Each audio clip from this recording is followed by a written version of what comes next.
Hey guys, this is Undercoverdudes all the way from Down Under, and today I'm going to be talking about some very important information about Combat Arms line of sight, and this is the system requirements for the game. Nexon has gone and released it on their Facebook page very recently, and today I'm just going to be going and giving you guys a bit of an overview about it and what type of computer you really need to go and run this game. Now, as you can see on the screen right now, these are the requirements. You've got minimum requirements and you've got recommended requirements. For the operating system, Nexon has gone and said the minimum is Windows 7 and the recommended is Windows 8.1. And also that Windows XP will not be supported by the closed beta client. So you could still probably run Windows Vista and you'd be fine. You can run Windows 7 and be fine. You can run Windows 8.1. It's really not that important what your operating system will be, but there is no support for XP. So if you get in a little bit of trouble, Nexon not really going to help you to try to solve your issues.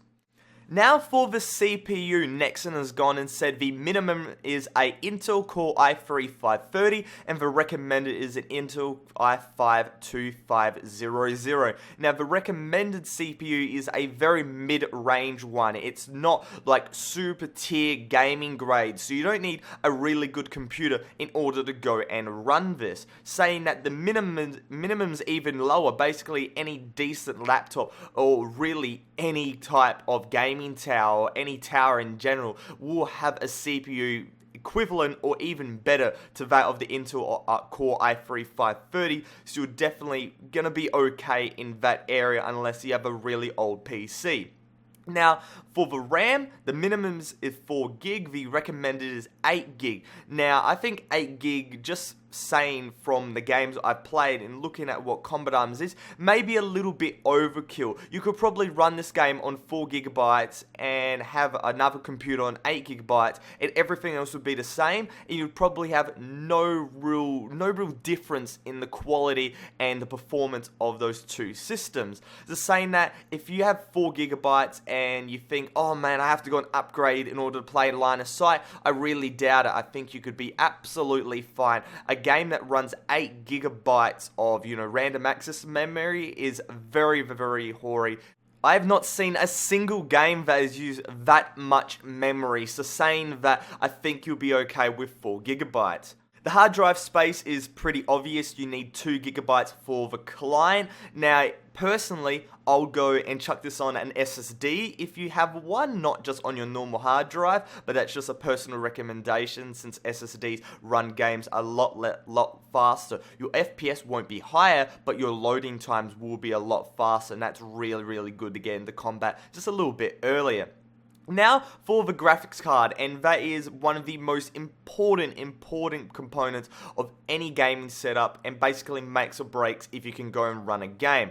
And it is a GTX 450 for the minimum and a GTX 560 for the recommended. I had to go and personally look up a GTX 450 because I haven't even heard of the card, and it's that low tier, but basically I think anybody would have it. It's not especially old, it's just very low tier. So the graphics standard for this game on minimum, on low graphics, you could run it basically with no trouble. If you want a bit more beefy, if you want to run it on medium to high graphics, then the GTX 560 will be needed, and that's a more beefier card obviously.